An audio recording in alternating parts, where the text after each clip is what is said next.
Firstly, really, I'm just here to say thank you ever so much for coming this evening and welcome from Kpmg. It's great to host Patchwork tonight. They're a fantastic organisation and we're very pleased that you're all here today.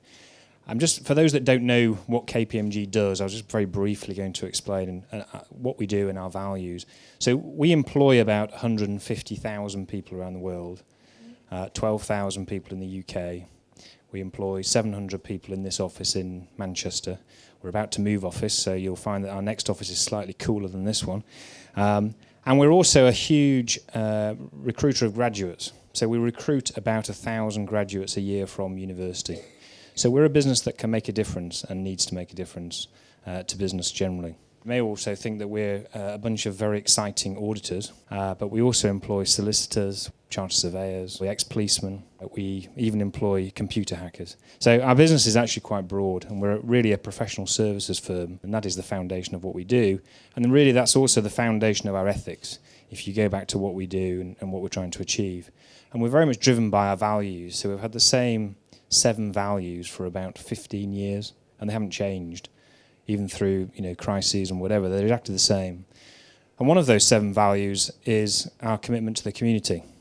And we're very committed to our community. Because really what we're about is trying to unlock potential. And in fact, it's something we talked about in the meeting just before. We're trying to unlock the potential of our own people. We're trying to unlock the potential of our clients, but we're also trying to unlock the potential of our community.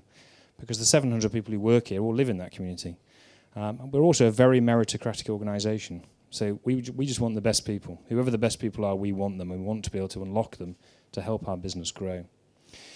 In terms of what we do for the community, the thing that we've really focused on in the last 2-3 years is social mobility.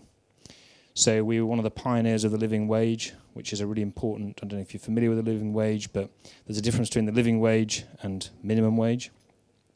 In fact, the Northwest has more people who are under the living wage than any other region in the UK. And the difference is about £1 in Manchester between the minimum wage and the living wage. So we pay all of our people the living wage, anybody who works with Kpmg. We're also pioneers of directly employing people from school through university. So we pay for them all through university. They join the firm at 18. We pay for them to go to university for 3 years, and then they work for us for 3 years afterwards. The reason we did that was because we want to change the dynamic of our organisation. We want to try and attract different people from the people we had attracted in the past as graduates out of university. And it has been successful, and it will be successful as that comes through. As a firm, we give all of our employees 6 days a year to go and work on community projects or pro bono work, and about 1/3 of all of our staff take us up. So last year we had we committed as a firm 43,000 hours to voluntary work or pro bono work. And you may sit there and think, well, what do you get out of that as a business? In fact, we're really clear. We get a huge amount out of that as a business in terms of developing our people, but also developing the community. And I think it's absolutely clear to any business these days that time with the community is time well served as a business, because you get it back as a business. We do it because we want to be the right kind of people and we have integrity, but we also do it because it has a really good business reason. So time with the community, inclusion, social mobility, really important things to Kpmg.